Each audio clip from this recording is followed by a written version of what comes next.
ಆತ್ಮೀಯ ಕೇಳುಗರಿಗೆ ನಿಮ್ಮ ರಮಾಶ್ರೀ ನಾಡಿಗೇರ್ ಮಾಡುವ ನಮಸ್ಕಾರಗಳು. ರಮ್ಯ ಕಥಾಲೋಕಕ್ಕೆ ನಿಮಗೆಲ್ಲ ಮತ್ತೊಮ್ಮೆ ಸ್ವಾಗತ. ನೀವೀಗ ಮಾಂಗಲ್ಯ ಬಂಧನ ಧಾರಾವಾಹಿಯ 64ನೇ ಅಧ್ಯಾಯವನ್ನು ಕೇಳ್ತಾ ಇದ್ದೀರಾ. ಕತೆ ಪ್ರಾರಂಭ ಮಾಡೋದಕ್ಕೂ ಮೊದಲು ಯಾರ್ಯಾರಿನ್ನೂ ಚಾನಲ್ನ ಸಬ್ಸ್ಕ್ರೈಬ್ ಮಾಡ್ಕೊಂಡಿಲ್ಲ ಅವರೆಲ್ಲ ದಯವಿಟ್ಟು ಚಾನಲ್ನ ಸಬ್ಸ್ಕ್ರೈಬ್ ಮಾಡ್ಕೊಳ್ಳಿ. ಕಥೆಯನ್ನು ಲೈಕ್ ಮಾಡಿ, ಶೇರ್ ಮಾಡಿ, ಪ್ರೋತ್ಸಾಹಿಸಿ. ಈಗ ಕಥೆಯ ಮುಂದಿನ ಭಾಗಕ್ಕೆ ಹೋಗೋಣ. ಒಂದೆರಡು ದಿನ ತಡಿ ಅಭಿ, ಯಾಕೋ ನನಗೀಗಲೇ ಅಣ್ಣನ ಹತ್ರ ನಿನ್ನ ಮದುವೆ ವಿಷಯ ಮಾತಾಡೋದು ಬೇಡ ಅನ್ನಿಸ್ತಿದೆ. ಕಾರಣ ಏನು ಅಂತ ಕೇಳಬೇಡ, ನನಗೂ ಗೊತ್ತಿಲ್ಲ. ಆದರೆ ನನ್ನ ಮನಸ್ಸಿಗೆ ನೀನು ಇನ್ನೊಂದು ದಿನ 2 ದಿನ ಕಳೆದು ಆಮೇಲೆ ಮಾತಾಡಿದ್ರೆ ಒಳ್ಳೆಯದು ಅಂತ ಅನ್ನಿಸ್ತಾ ಇದೆ ಎಂದ ಜಾನಮ್ಮನ ಮಾತಿಗೆ ಎದುರಾಡದೆ ಸರಿ ಎಂದು ಒಪ್ಪಿಕೊಂಡ ಅಭಿ. ಆದರೆ ಭೂಮಿ, ನೀನು ಮಾತ್ರ ಮೊದಲಿನ ಹಾಗೆ ನಮ್ಮ ಮನೆಗೆ ಬಂದು ಹೋಗಿ ಮಾಡಲೇಬೇಕು. ಅಣ್ಣನ ಹತ್ರ ಬೇಕಾದರೆ ನಾನು ಮಾತಾಡ್ತೀನಿ ಎಂದ ಜಾನಮ್ಮನ ಮಾತಿಗೆ ಸರಿ ಜಾನತ್ತೆ, ಬರೀ ಬಂದು ಹೋಗಿ ಮಾಡೋದೇನೋ, ನೀ ಹ್ಞೂ ಅಂದರೆ ಅಲ್ಲೇ ಬಂದು ಇದ್ದುಬಿಡ್ತೀನಿ ನಗುತ್ತಾ ಹೇಳಿದಳು ಭೂಮಿ. ಆಹಾ, ನನಗೂ ಮಾಡೋಳೆ ನೀನು, ಮುದ್ದಿನಿಂದ ಅವಳ ಕೆನ್ನೆ ಹಿಂಡಿದರು ಜಾನಕಿ. ನೀವು ಒಂದು ಸ್ಪೆಷಲ್ ಪರ್ಮಿಷನಿಗೆ ಅಪ್ಲೈ ಮಾಡಿ ಮುಕ್ತ ಅವರನ್ನು ನಿಮ್ಮ ದೇಶಕ್ಕೆ ಬೇಕಾದರೂ ಕರ್ಕೊಂಡು ಹೋಗ್ಬೋದು. ನಮ್ಮ ದೇಶ ಭಾರತದ ಮಿತ್ರರಾಷ್ಟ್ರ ಆಗಿರೋದ್ರಿಂದ ಇಲ್ಲಿನ ವಿದೇಶಾಂಗ ನೀತಿ ಇದಕ್ಕೆ ಪರವಾನಗಿ ಕೊಡುತ್ತೆ. ಅಲ್ಲಿ ಚಿಕಿತ್ಸೆಯಿಂದ ಮುಕ್ತ ಗುಣ ಆಗೋ ಸಂಭವ 0.001% ಇದ್ರೂ ಇದೆ ಅನ್ನೋದಾದ್ರೂ ನಿಮಗೆ ಪರ್ಮಿಷನ್ ಸಿಗುತ್ತೆ ಹೇಳಿದರು ಡಾಕ್ಟರ್. ಇಲ್ಲ ಡಾಕ್ಟರ್, ಅಲ್ಲಿ ಇವರಿಗಾಗಿ ಕಾಯ್ತಾ ಇರೋರು ಯಾರೂ ಇಲ್ಲ. ಕೇವಲ ಇವರಿಗಾಗಿ ನಮ್ಮ ತಂದೆನ ಕೂಡ ಭಾರತ ಕರ್ಕೊಂಡು ಹೋಗೋದಕ್ಕೆ ಆಗ್ತಾ ಇಲ್ಲ. ಏನು ಮಾಡೋದು, ಇವ್ರು ಚೆನ್ನಾಗಿದ್ದಾಗಲೂ ಬೇರೆಯವ್ರಿಗೆ ತೊಂದರೆ ಕೊಟ್ಟರು, ಈಗ ಹಾಸಿಗೆ ಹಿಡಿದು ಜಡವಾಗಿರೋವಾಗಲೂ ಇನ್ನೊಬ್ರಿಗೆ ತೊಂದರೆ ಕೊಡ್ತಾ ಇದ್ದಾರೆ. ಅಜಯ್ ಕಟುವಾಗಿ ನುಡಿದ.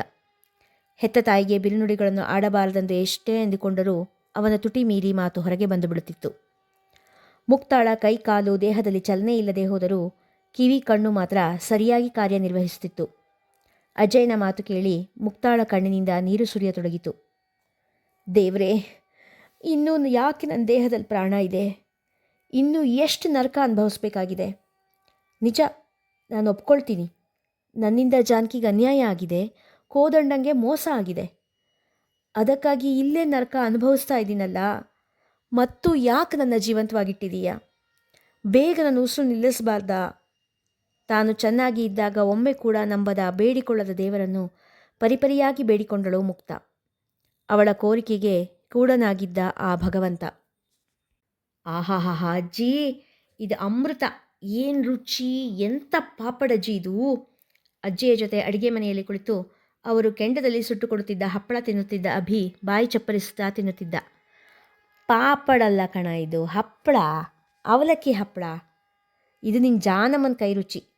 ಅವಳು ಏನೇ ಮಾಡಿದ್ರೂ ಒಂಚೂರು ಕೂಡ ಹದ ತಪ್ಪೋದಿಲ್ಲ ನೋಡು. ಯಶೋದಮ್ಮನಿಗೆ ಜಾನಕಿಯ ಜಾಣತನ ಬಗ್ಗೆ ಅತೀವ ಹೆಮ್ಮೆ. ನನಗಂತೂ ಈ ಹಪ್ಪಳದ ಜೊತೆ ಬೆಲ್ಲದ ಕಾಫಿ ಇದ್ದುಬಿಟ್ರೆ ಸ್ವರ್ಗ ಎನ್ನುತ್ತಾ ದೊಡ್ಡ ಹಿತ್ತಾಳೆ ಲೋಟದ ತುಂಬ ಇದ್ದ ಬೆಲ್ಲದ ಕಾಫಿಯನ್ನು ಹೀರಿದರು. ನಿಜ ನಿಜ ನಿಜ, ಕಾಫಿ ಜೊತೆ ಸುಟ್ಟ ಹಪ್ಪಳ ಸೂಪರ್ ಎನ್ನುತ್ತಾ ತನ್ನ ಬಳಿ ಇದ್ದ ಸ್ಟೀಲ್ ಲೋಟದ ಸಕ್ಕರೆ ಕಾಫಿ ಹೀರಿದ ಅಭಿ. ಅಜ್ಜಿ, ನಿಮಗೆ ಈ ಖುಷಿನಾ? ನಿಮ್ಮ ಮಗ, ಸೊಸೆ, ಮೊಮ್ಮಕ್ಕಳು ಎಲ್ಲ ಬಂದಾಯ್ತಲ್ಲ, ನಿಮ್ಮದು ಕೂಡ ಈಗ ತುಂಬಿದ ಕುಟುಂಬ. ಈಗ ಸಂತೋಷ ಆಯಿತಾ ಕೇಳಿದ ಅಭಿ. ಹೌದು ಕಣಪ್ಪ, ಎಲ್ಲ ರಾಮನ ದಯೆ ಎನ್ನುತ್ತಾ ಗೋಡೆ ಮೇಲಿದ್ದ ಶ್ರೀರಾಮನ ಪಟಕ್ಕೆ ಕೈ ಮುಗಿದರು. ಜೊತೆಗೆ ಈ ಅಭಿರಾಮನ್ ಪ್ರಯತ್ನ ಎನ್ನುತ್ತಾ ಅಭಿಯ ಕಡೆ ತುಂಬ ಅಭಿಮಾನದಿಂದ ನೋಡಿದರು. ಅಭಿ, ನಿನ್ನಿಂದ ಇನ್ನೂ ಒಂದು ಕೆಲಸ ಆಗಬೇಕಾಗಿದೆಯಲ್ಲ. ನನ್ನ ಕೋದಂಡು ಎನ್ನುತ್ತಾ ತುಂಬಿ ಬಂದ ಕಣ್ಣನ್ನು ಒರೆಸಿಕೊಂಡರು. ಮುಂದೆ ಮಾತನಾಡಲು ಗಂಟಲು ಕಟ್ಟಿದಂತಾಯಿತು. ಪ್ರಯತ್ನ ಪಡ್ತಾ ಇದ್ದೀನಜ್ಜಿ. ಅವ್ರ ಬಗ್ಗೆ ಕೂಡ ಕೆಲವೊಂದು ವಿಷಯ ತಿಳಿದು ಬಂದಿದೆ ನಿಧಾನವಾಗಿ ನುಡಿದ ಅಭಿ.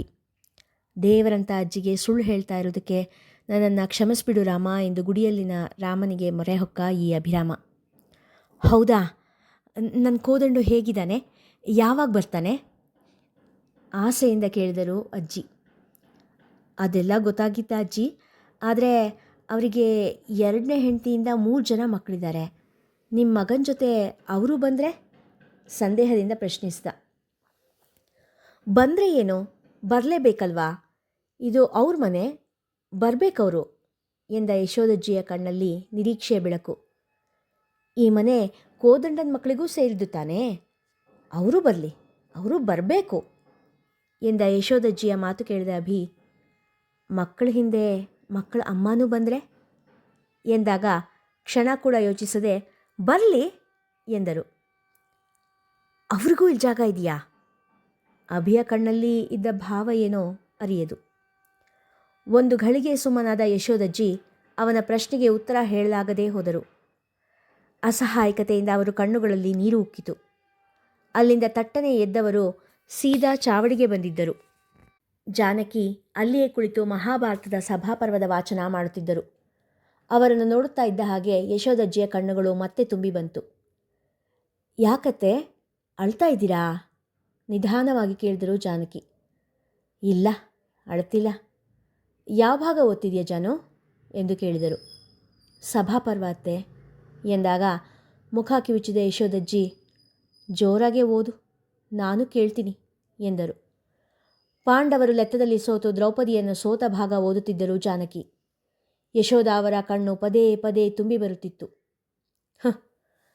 ದ್ರುಪದ್ ಮಹಾರಾಜನಂಥ ತಂದೆ, ದುಷ್ಟದ್ಯುಮ್ನಂಥ ಅಣ್ಣ, ಒಬ್ಬರಲ್ಲ ಅಂತ 5 ಜನ ಪಾಂಡವರಂಥ ಗಂಡಂದರು, ಅಂಥ ಮಹಾವಂಶ ಕುರುವಂಶದ ಸೊಸೆ ಆಗಿ ಕೂಡ ದ್ರೌಪದಿ ಕಷ್ಟಪಡೋದನ್ನು ಯಾರೂ ತಪ್ಪಿಸೋಕ್ಕಾಗಲೇ ಇಲ್ವಲ್ಲೇ ಎಂದರು ಯಶೋಧ ಕಣ್ಣೀರು ಮುಡಿಯುತ್ತಾ. ಹೌದತ್ತೆ, ಕಡೆಗೂ ಅವಳ ಮಾನ ರಕ್ಷಣೆ ಮಾಡಿದ್ದು ಆ ಪರಮಾತ್ಮನೇ. ಯಾರಿದ್ರೆ ಏನತ್ತೆ, ಆ ಪರಮಾತ್ಮನ ಕರುಣೆ ಇಲ್ಲದೆ ಹೋದರೆ ಏನೂ ಇಲ್ಲದೆ ಇರೋ ಹಾಗೇನೆ. ಜಾನಕಿ ಕೂಡ ದುಃಖದಿಂದಲೇ ಹೇಳಿದರು. ಯಾಕೋ ಈ ಕವಿಗಳಿಗೂ ಹೆಣ್ಣು ಮಕ್ಕಳ ಕೈಲಿ ಕಣ್ಣೀರು ಹಾಕ್ಸೋದಂದ್ರೂ ಭಾಳ ಇಷ್ಟ ಅನಿಸುತ್ತೆ ನೋಡು. ಒಂದೇ ಒಂದು ಹೆಣ್ಣು ಹುಟ್ಟಿದಾಗಿಂದ ಕೊನೆಯವರೆಗೂ ನೆಮ್ಮದಿಯಾಗಿದ್ಲು ಅನ್ನೋದನ್ನು ಬರದೇ ಇಲ್ಲ. ಅಷ್ಟು ಬಲಾಢ್ಯರಾದ ಮಕ್ಕಳಿದ್ರೂ ಕುಂತಿ ಕಡೆಯವರೆಗೂ ಕಣ್ಣೀರಲ್ಲೇ ಕೈ ತೊಳೆದ್ಲು. 100 ಜನ ಮಕ್ಕಳಿದ್ರೂ ಗಾಂಧಾರಿ ಭಯ ದುಃಖದ ನಡುವೆನೇ ತೊಳೆದಿದ್ಲು. ಆ ದೇವಾದಿದೇವ ಶ್ರೀಕೃಷ್ಣನನ್ನೇ ಹೆತ್ತರು ದೇವಕಿಗೆ ಸೆರೆವಾಸ ತಪ್ಪಲಿಲ್ಲ ಎಂದರು ಕಣ್ಣೀರು ಒರೆಸಿಕೊಳ್ಳುತ್ತಾ. ಕಷ್ಟಕ್ಕೆ ಹೆಣ್ಣೇನು ಗಂಡೇನತ್ತೆ, ಹೆಣ್ಮಕ್ಕಳು ತೋರಿಸ್ಕೊಳ್ತೀವಿ, ಪಾಪ ಗಂಡು ಜೀವಕ್ಕೆ ಆ ಸುಖನೂ ಇಲ್ಲ ಎಂದಾಗ, ಎಲ್ಲರ ದುಃಖ ಸಂಕಟದ ಬಗ್ಗೆ ಅರ್ಥ ಮಾಡಿಕೊಂಡು ಎಲ್ಲರ ಕಷ್ಟಕ್ಕೆ ಮಿಡಿಯೋ ನಿನ್ನ ದುಃಖ ಯಾಕೆ ಆ ದೇವ್ರಿಗೆ ಕಾಣಿಸ್ತಾ ಇಲ್ವೋ ಜಾನು?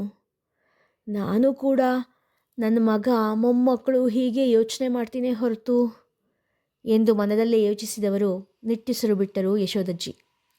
ಯಾಕತ್ತೆ ಸುಮ್ಮನಾಗ್ಬಿಟ್ರಿ ಎಂದಾಗ, ಏನಿಲ್ಲ ಎಂಬಂತೆ ಅಡ್ಡಡ್ಡ ತಲೆ ಆಡಿಸಿ ವಾಚನ ಮುಂದುವರೆಸುವಂತೆ ಸನ್ನೆ ಮಾಡಿದರು. ಅಯ್ಯೋ ಅಮ್ಮ, ಇನ್ನಾವೆಲ್ಲಿಂದ ಗಂಟು ಮೂಟೆ ಕಟ್ಟೋದೇ ಒಳ್ಳೆಯದು ಎನ್ನುತ್ತಾ ಶೋಭನಾಳ ಬಳಿ ಬಂದು ಕುಳಿತಳು ನಿತ್ಯ. ಯಾಕೆ, ನಿಂಗೇನು ಬಂತೆ ರೋಗ? ಇಲ್ಲಿ ನೆಮ್ಮದಿಯಾಗಿದ್ದೀವಲ್ಲ, ಅದು ಸಾಲದಾ? ಅಲ್ಲಿಗೆ ಹೋದರೆ ಮತ್ತದೇ ಲಾಟ್ರಿ ಜೀವನ. ನಾಳೆಗೇನಪ್ಪ ಅನ್ನೋ ಚಿಂತೆಯಲ್ಲೇ ಬೇಡಬೇಕಾಗಿತ್ತು. ಸದ್ಯ ಇಲ್ಲ, ಆ ಯೋಚನೆ ಇಲ್ಲ. ತಂದು ಹಾಕೋ ಯೋಚನೆನೂ ಇಲ್ಲ, ಬೇಯಿಸಿ ಹಾಕೋ ಯೋಚನೆನೂ ಇಲ್ಲ. ನೀ ಏನೇ ಹೇಳೋ, ಆ ಜಾನಕಿ ರುಚಿಯಾಗಿ ಅಡುಗೆ ಮಾಡ್ತಾಳೆ, ಅವಳದೇ ಲಹರಿಯಲ್ಲಿ ಹೇಳಿದಳು ಶೋಭನಾ. ಅಯ್ಯ ಸುಮ್ಮನಿರಮ್ಮ, ನಮ್ಮ ನೆಮ್ಮದಿ ಏನಿದ್ರು ಇನ್ನು ಕೆಲವೇ ದಿನ ಅಷ್ಟೇ. ಅಪ್ಪನ ಅಣ್ಣ ಮತ್ತು ಅವ್ರ ಸಂಸಾರ ಎಲ್ಲ ಇಲ್ಲಿಗೆ ಬರುತ್ತಂತೆ. ಈಗಷ್ಟೇ ಆ ಅಭಿ ಅಜ್ಜಿ ಹತ್ರ ಮಾತಾಡ್ತಾ ಇರೋದನ್ನು ಕೇಳಿಸ್ಕೊಂಡೆ ನಿತ್ಯ ಹೇಳಿದಾಗ ತಲೆ ಮೇಲೆ ಕೈ ಹೊತ್ತು ಕುಳಿತಳು ಶೋಭನಾ. ಅಜಯ್, ಅಂಜು ಇಲ್ಲಿಗೆ ಬರೋ ವಿಷಯ ಏನಾಯಿತು? ಅಭಿ ಫೋನ್ ಮೂಲಕ ಅಜಯ್ನನ್ನು ವಿಚಾರಿಸಿಕೊಳ್ಳುತ್ತಿದ್ದ. ಇನ್ನು 1 ವಾರದೊಳಗೆ ಅಂಜು ಅಲ್ಲಿಗೆ ಬಂದು ತಲುಪೋ ವ್ಯವಸ್ಥೆ ಆಗಿದೆ ಅಜಯ್ ಹೇಳಿದಾಗ ಸಂತಸಗೊಂಡ ಅಭಿ. ಓಹ್ ಗುಡ್, ಅಂತೂ ಅಂಜು ಇಲ್ಲಿಗೆ ಬರೋಕೆ ಒಪ್ಕೊಂಡ್ಲಾ? ನೀನು ತುಂಬ ಬಲವಂತ ಮಾಡಿದ್ಯಾ? ಮನಸ್ಸಿಲ್ದೇ ಇರೋ ಮನಸ್ಸಿಂದ ಬರ್ತೀಯಾಳೋ ಅಥವಾ ಪರಿಸ್ಥಿತಿನ ಅರ್ಥ ಮಾಡ್ಕೊಂಡು ಬರ್ತಾ ಇದ್ದಾಳೋ? ಅಭಿಗೆ ಸಂಶಯದ ಮೇಲೆ ಸಂಶಯ. ನಾನೇನು ಒತ್ತಾಯ ಮಾಡಲಿಲ್ಲ, ಅವಳೇ ಬರ್ತೀನಿ ಅಂತ ಹೇಳಿದ್ಲು. ಸದ್ಯಕ್ಕೆ ಅವಳು ಬರ್ತಾಳೆ, ಮತ್ತೆ ಸ್ವಲ್ಪ ದಿನ ಕಳೆದ ಮೇಲೆ ಅಪ್ಪ ಮತ್ತು ಚಾರುನ ಕಳಿಸ್ತೀನಿ ಎಂದ ಅಜಯ್. ಅವರಿಬ್ಬರೇ ಬರ್ತಾರಾ? ಮತ್ತು ನೀನು ಯಾವಾಗ ಬರ್ತೀಯಾ? ಓ, ಅಲ್ಲಿ ಬಿಸ್ನೆಸ್ ಎಲ್ಲ ವೈಂಡ್ ಅಪ್ ಮಾಡಿ ಬರ್ತೀಯಾ? ಕುತೂಹಲದಿಂದ ಕೇಳಿದ ಅಭಿಯ ಮಾತಿಗೆ ನಿಟ್ಟುಸಿರು ಬಿಟ್ಟ ಅಜಯ್, ನಾನು ಸದ್ಯಕ್ಕೆ ಅಲ್ಲಿಗೆ ಬರೋದಕ್ಕಾಗೋದಿಲ್ಲ ಅಭಿ ಎಂದ ನಿಧಾನವಾಗಿ. ಅದ್ಯಾಕಣ, ನೀನು ಬಂದರೆ ತಾನೇ ಈ ಫ್ಯಾಮಿಲಿ ಪೂರ್ತಿ ಆಗೋದು? ಅಭಿಯ ಮಾತಲ್ಲಿ ಬೇಸರ. ಈ ಫ್ಯಾಮಿಲಿ ಪೂರ್ತಿ ಆಗೋಕ್ಕೆ ನಾನೊಬ್ಬ ಸಾಕ ಅಭಿ? ಇನ್ನೂ ಒಬ್ಬರು ಬೇಕಲ್ವಾ? ಆದರೆ ಅವ್ರು ಬರೋ ಸ್ಥಿತಿಲಿಲ್ವಲ್ಲ. ಸಣ್ಣಗೆ ಬಿಕ್ಕಿದ. ಎಷ್ಟೇ ಸಿಟ್ಟಿದ್ದರೂ ಹೆತ್ತ ತಾಯಿಯನ್ನು ದ್ವೇಷ ಮಾಡುವಂಥ ಹೀನ ಸಂಸ್ಕಾರದ ಹುಡುಗನಲ್ಲ ಅಜಯ್. ಸಿಟ್ಟಿನಲ್ಲಿ ಏನೇ ಅಂದರೂ ತಾಯಿಯ ಮೇಲೆ ಮಮಕಾರವಂತೂ ಇದ್ದೇ ಇತ್ತು. ಅಭಿಗೂ ಅವನು ಯಾರ ಬಗ್ಗೆ ಮಾತನಾಡುತ್ತಿದ್ದಾನೆ ಎಂಬ ಸುಳಿವಿತ್ತು. ಅಮ್ಮ ಹೇಗಿದ್ದಾರೆ? ನಿಧಾನವಾಗಿ ಕೇಳಿದ. ತುಂಬ ತುಂಬ ತುಂಬ ಕೆಟ್ಟ ಸ್ಥಿತಿಲಿದ್ದಾರೆ ಅಭಿ.